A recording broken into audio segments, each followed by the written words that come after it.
Google just wrapped on their Pixel 6 Fall 2021 launch event, and they actually gave a bunch of time to security and privacy, along with the usual suspects that we get to see at these kind of live videos. So this is my recap and overview of the event. If you want to see an unboxing, hit that subscribe button as if it's a broken coffee maker, which just needs a little bit of a tap because caffeine is important for the creation of well-rounded YouTube videos, especially on the same day as a launch event. So the event was filmed in Google's new New York City store, and it had a major focus on new features like their Tensor system on a chip and the cameras. I was watching this thinking, did Google just get out of some kind of hardware contract and just go nuts with this phone? Because that's what it seems like. Pricing was confirmed at $599 and $899 USD here in the USA respectively, and the store actually went down during pre-orders this morning, so I feel like the hype is real. You can also get it off of like B&H and some carrier stores, so there's tons of options. Don't worry, you should be able to get one if you want one. They definitely hit the right price point. I was kind of skeptical about it, but it's definitely real. That's our pricing this year, and it's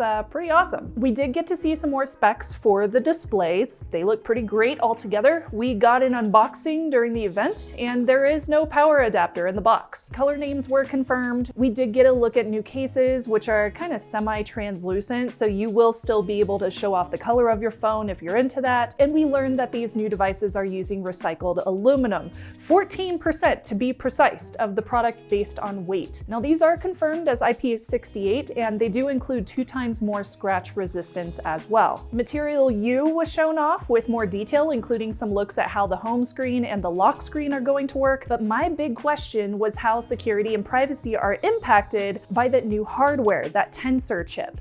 Luckily, they did give us a very decent time slot. Now, I always like discussing consumer security and privacy, so if you're into that as well, subscribe, and a huge thank you for watching this video. Mad props to my newest s'mores, Buddy and Thomas on Patreon. Patrons who sign up in October get a signed holiday card as a bonus perk, but there are plenty of ways that you can support the content as well right here on YouTube. So Google built the most secure Pixel yet. That is their quote, not mine, and apparently received a perfect score when it was evaluated by analysts. Okay, so Tensor. It has a security core built into it, which is a CPU-based subsystem. It's an actual core on the chip that's separate from the application processor. So this means that it works as an isolated environment to protect any of your sensitive tasks. It's also going to work in line with the new Titan M2 chip, which is just an upgrade from the Titan chip that we have seen in previous Pixel devices. And that's going to help you protect things like your pins or on-device storage of passwords, user data that should not get out there. They have also paid good focus to hardware security on the Titan M2 chip by protecting the hardware from things like voltage glitching or electromagnetic analysis or laser fault injection. That's an actual attack. That's a real thing. I've talked about it on ThreatWire before. It's a thing. They used independent lab tests to determine this kind of protection,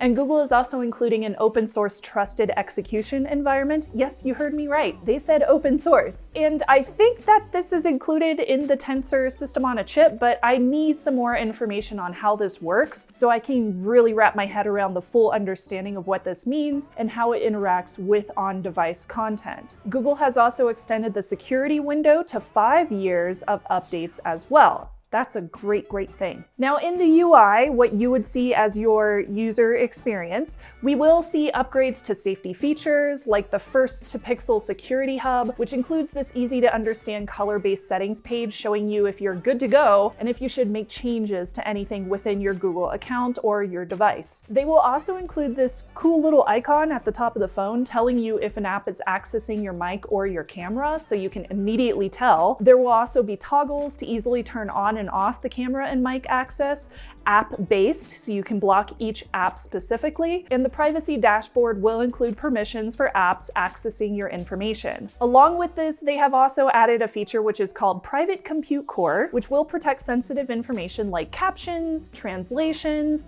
your Gboard keyboard data. Private Compute Core is how machine learning tasks keep your information private in this on-device sandbox, so that way it's not going to get out to any other applications that are trying to gain access to that information on your device. The anti-phishing capabilities have been improved as well for calls, texts, emails, and links. Now this phone is quoted at 80% faster for the CPU over the Pixel 5 and 370% faster for the GPU over the Pixel 5. So gaming, maybe? Faster processing of heavy camera usage, really fast photography processing. I don't know. I'm excited to see. We will see how well it does as far as processing goes once we start seeing reviews on my channel as well as all of my content creator friends. Now, they didn't talk much about battery life other than saying that it will be more efficient, and it's also the biggest one in a Pixel device yet. So I'm gonna move on to the new camera features. So the specs look great. This is definitely a quality lineup of lenses, but I will be testing this to really dig into the photography and videography capabilities. We did finally get to see some video examples. I know that y'all wanted to see that. That was on my list as well, so I'm definitely going to be testing that too. I'm very intrigued by the new features of the camera system. Magic Eraser is a great example. This looks hecka useful for any creator out there to erase anything from a photo that isn't needed in the final photo. You can already do this in Adobe Photoshop and different applications like that, but that does involve pulling your photo into that separate application and then making that change and then uploading it to your social media site, for example. So using this will cut out part of that process, and I'm thinking that it will make it a lot faster for me when faster content creation is extremely important. So hopefully it looks good. I'm interested to find out. Face unblur looks like some kind of magic sauce. It looks really interesting, and motion mode looks like a fun effect to try out. However, I'm not sure how often I would use that one. Now, a really big one that I have seen a lot of my friends very interested in is called Real Tone, which focuses on the diversity of human skin tones because, you know, none of us look the same. Duh. I am excited to see how this is going to improve the quality of photos. They discussed how Real Tone is using better white balancing, better auto exposure, better face detection, less blurry portraits whenever you're taking portraits of your subjects, reduction of stray light to make this the, and I quote, most inclusive camera available. And to keep that inclusivity going, it's also going to be available to third-party cameras as well. I know that I have a very diverse audience here, so I am really excited to see Real Tone in action in real life, because if it's as inclusive as Google is saying that it is, then this is a really, really big move and something that I feel like a lot of hardware manufacturers should be doing. Moving on to language processing. So this is seeing some major improvements using Tensor, which will use half the processing power as well, so it should be faster too. Now, Google says it's the most advanced speech recognition, and it will give you fast and effortless voice typing. So for example, the mic will stay open, so if you need to add some kind of context to something you say, you can add it via voice instead of having to switch to type it in yourself. It will also understand when you're ending a sentence and add the right punctuation, which, what? That's awesome. Does that mean that I won't have to say period or exclamation mark every single time I end a sentence? Because thank you Google. That drives me nuts every single time I have to do it. I feel like I sound so stupid when I'm just like, hey, can you get me some coffee? Question mark. And it will remember proper spelling for the context of the situation. That's so cool. I've been using an iPhone 12 for the past year, and the voice to text, it's terrible. It sucks. So Apple, I hope you're taking notes. Call screening gets some improvements as well, and I am really looking forward to using that. I was on hold with Disneyland a few weeks ago with my iPhone to fix a ticket, and I cannot express how annoying it was to deal with that hold music for several hours. I know there's applications that you can download to fix things like that, but it drove me crazy. I'm pretty sure they just want you to go insane and hang up so that they never have to talk to you. Moving on, let's talk about translations. This is something that I have used many times when traveling, especially in Japan. When we were able to go to Japan, I miss Japan.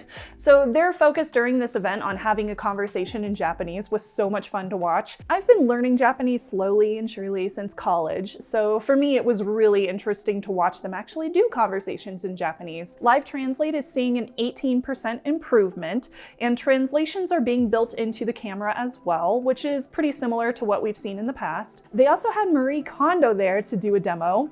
I could actually understand some of the conversation, and it was pretty accurate, so I was impressed. And so was Marie Kondo from what she said on camera. So may I just assume that the Pixel 6 sparked joy for Marie Kondo, because Yes, girl. I gotta say, I was pretty impressed. Given all of the leaks, there weren't many surprises spec-wise, but they did focus on what matters. And for me, that was usage. Creating a phone for everyone, something that works for you, not something that you have to change or adapt to in order to use. And surprise or not, I have got a Pixel 6 Pro, maybe it's a Pixel 6 phone on the way, I don't know, we'll see. As soon as it arrives, I will share an unboxing and some first reactions of the hardware. I'll be testing it out for a few days and I'll post my review as soon as I'm able to. In the meantime, here's some other videos that I've done recently on Pixel phones. I'm really excited. Actually kind of hungry. I haven't eaten lunch yet and I need more coffee, so I'm gonna go. Bye.